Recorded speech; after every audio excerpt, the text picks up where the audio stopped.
क्या मनीष दुबे पर हो रही जांच की आज अब ज्योति मौर्य पर भी आने वाली है? क्या नहीं बच पाएंगी ज्योति मौर्य?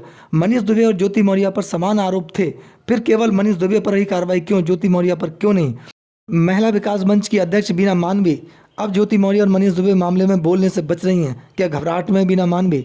बस्ती जिला के सदर तहसील में तैनात महिला न्याय तहसीलदार के सहकर्मी घनश्याम शुक्ला द्वारा महिला के सरकारी आवास में घुसकर बलात्कार करने व मारपीट करने के आरोप में क्या महिला विकास मंच की अध्यक्ष बीना मानवी बोलेंगी या फिर करेंगी महिला का सहयोग? नमस्कार इंडियंस, मैं हूं आपका दोस्त देवेंद्र पटेल अपना इंडिया से।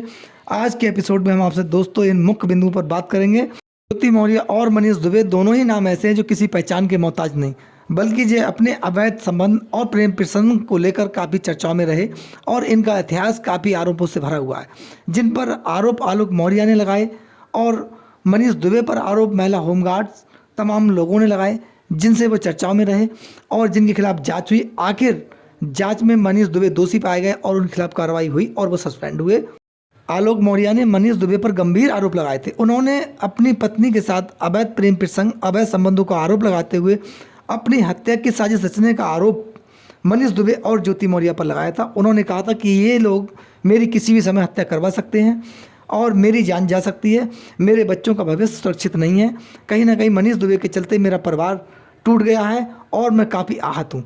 वहीं अपनी पत्नी पर अवैध संबंध और अवैध धन वसूली, भ्रष्टाचार के आरोप लगाए थे, जिसकी शिकायत उन्होंने शासन को दी थी। उसके बाद ज्योति मौर्य के खिलाफ जांच बैठी थी, लेकिन आलोक मौर्य ऐन वक्त पर पीछे हट गए और उन्होंने अपनी शिकायत वापस ले ली थी। लेकिन मनीष दुबे के खिलाफ एक महिला होमगार्ड ने आरोप लगाए, दो अन्य महिलाओं ने आरोप लगाए थे कि इन्होंने हमारे साथ यौन उत्पीड़न किया है। तमाम ऐसे आरोप थे। उसके बाद मनीष दुबे की पत्नी तनु पारासर ने भी आरोप लगाए थे। इन आरोपों के चलते जब जांच हुई तो मनीष दुबे दोषी पाए गए और दोषी पाए जाने के बाद उन्हें सस्पेंड कर दिया गया। ज्योति मौर्य और मनीष दुबे दोनों पर ही गंभीर प्रवृत्ति के आरोप थे। इनका कृत्य देश हित और समाज हित और पद के सापेक्ष बिल्कुल नहीं था। ऐसे में इनके खिलाफ कार्रवाई होना निश्चित था। लेकिन ज्योति मौर्य को कहीं ना कहीं आलोक मौर्य ने बचाने का काम किया और ज्योति मौर्य अपने आप को बचाने में सफल हुई। लेकिन मनीष दुबे के खिलाफ कार्रवाई हुई और उनके खिलाफ विभागीय जांच प्रारंभ हो गई है दोस्तों। लेकिन इसमें अगर सही प्रकार से माना जाए तो ज्योति मौर्य का भी इसमें फंसना तय है, क्योंकि जो कृत्य किया गया है वो ज्योति मौर्य के द्वारा भी किया गया है। अपने पद का दुरुपयोग किया गया है। ज्योति मौर्य पर भ्रष्टाचार का आरोप था, अवैध धन वसूली का आरोप था। इसमें कार्रवाई जब जांच होगी और व्यापक रूप से जब जांच होगी, इसमें दोषी ज्योति मौर्य भी पाई जाएंगी, क्योंकि मनीष दुबे पर पद का दुरुपयोग करने, विभाग को बिना बताए, बिना छुट्टी लिए अपनी ड्यूटी से जाना, वही सेम आरोप ज्योति मौर्य पर भी है। ज्योति मौर्य पर अवैध धन वसूली और भ्रष्टाचार का आरोप है, अवैध लेन देन का आरोप है। इसमें जब व्यापक रूप से जांच होगी तब ज्योति मौर्य का भी फंसना इसमें तय है। ज्योति मौर्य पर भी कार्रवाई होगी और उसके बाद इसमें FIR भी इनके अगेंस्ट हो सकती है अगर बिल्कुल ज़मीनी स्तर पर जांच हुई। शासन भी सख्त है इसमें। लेकिन अभी देश की आम जनता का ये प्रश्न है कि जब मनीष दुबे पर और ज्योति मौर्य पर समान आरोप थे, एक समान आरोप होने के बावजूद ज्योति मौर्य के अगेंस्ट कोई कार्रवाई नहीं हुई और मनीष दुबे को सस्पेंड कर दिया गया, यानी कि एक पक्षी कार्रवाई क्यों? आखिर भेदभाव क्यों? महिला और पुरुष में भेदभाव क्यों?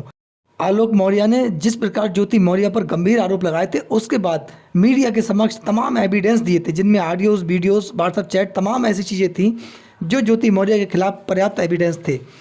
उनके आधार पर ज्योति मौर्य के खिलाफ कार्रवाई होना निश्चित था।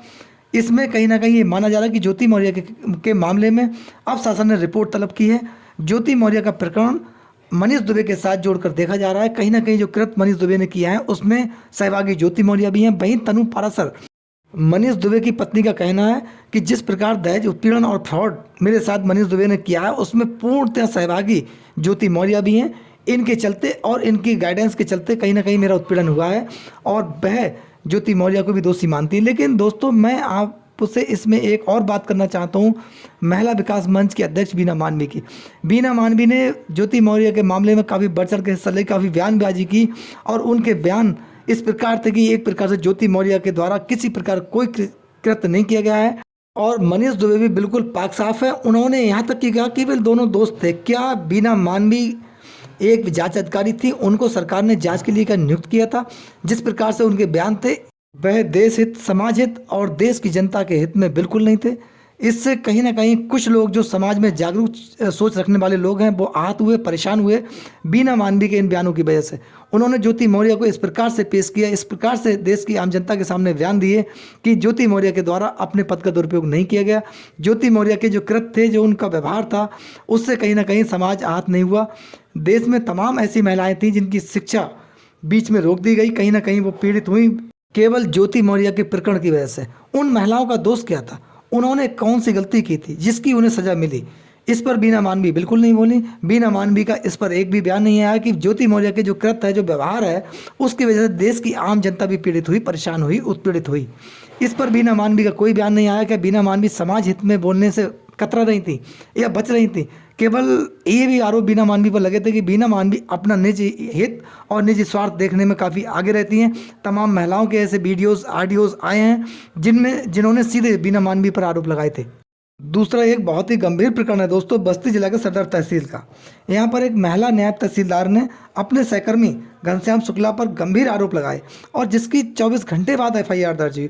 उन्होंने आरोप लगाया कि मेरे सरकारी आवास में घुसकर घनश्याम शुक्ला ने मेरे साथ बलात्कार करने का जबरन प्रयास किया और मेरे साथ बहुत मारपीट की और जान से मारने की धमकी दी। तमाम उन्होंने ऐसे गंभीर आरोप लगाए। दोस्तों, सोचने की बात यह है कि इतने गंभीर प्रकरण में थाना पुलिस ने कोई कार्रवाई नहीं की जब तक पीड़ित महिला नायब तहसीलदार ने मीडिया का सहारा नहीं लिया, मीडिया के समक्ष नहीं गई। उससे पहले उसके प्रकरण में किसी प्रकार की थाना पुलिस के द्वारा कोई कार्रवाई नहीं की गई। दोस्तों, ये बहुत गंभीर बात है कि एक महिला पीसीएस अधिकारी के साथ इतनी बड़ी घटना हो जाए और स्थानीय पुलिस निष्क्रियता से काम करे, उसके लिखित प्रार्थना पत्र देने के बावजूद भी एफआईआर 24 घंटे दर्ज ना हो, वह भी इतने बड़े गंभीर आरोप, इन पर पुलिस कार्रवाई ना करे, तब हम यह सोचने को मजबूर हैं, सोच सकते हैं, महसूस कर सकते हैं कि देश की आम जनता, गरीब पीड़ित लोग किस प्रकार से प्रताड़ित होते होंगे और परेशान होते होंगे। कहीं ना कहीं वो दुखी और आहत होकर अपनी गरीबी पर रोने के लिए मजबूर होते होंगे। दोस्तों, जब महिला पीसीएस अधिकारी अपने सरकारी आवास में सुरक्षित नहीं है, वह भी अपने सहकर्मी के द्वारा, यानी कि घनश्याम शुक्ला जो नायब तहसीलदार हैं, उन पर ऐसे आरोप हैं, उनके द्वारा जो कृत्य किया गया है, उसमें जो जांच हुई है उसमें आरोपों की पुष्टि भी हुई है। इस पर बीना मानवी क्या महिला नायब तहसीलदार के साथ खड़ी होंगी? क्या घनश्याम शुक्ला का डटकर विरोध करेंगी? क्या बीना मानवी इस पर अपने बयान देंगी? दोस्तों, अब तक बीना मानवी का इस प्रकरण में 3 दिन बीत जाने के बाद भी एक भी बयान नहीं आया है। बीना मानवी उस पीड़ित महिला नायब तहसीलदार के पास बिल्कुल नहीं गई हैं और ना ही उन्होंने कोई किसी प्रकार का बयान दिया है।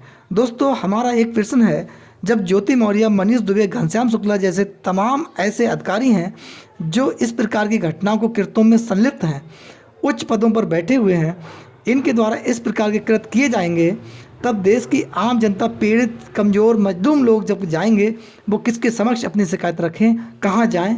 ये बहुत बड़ा प्रश्न है। क्या अब वक्त आ गया है इस प्रकार के कृत्य करने वाले अधिकारियों के खिलाफ सख्त कार्रवाई हो, जिससे समाज में नज़ीर पेश हो? आप अपनी राय कमेंट्स बॉक्स में ज़रूर दें। नमस्कार, जय हिंद, जय भारत, धन्यवाद।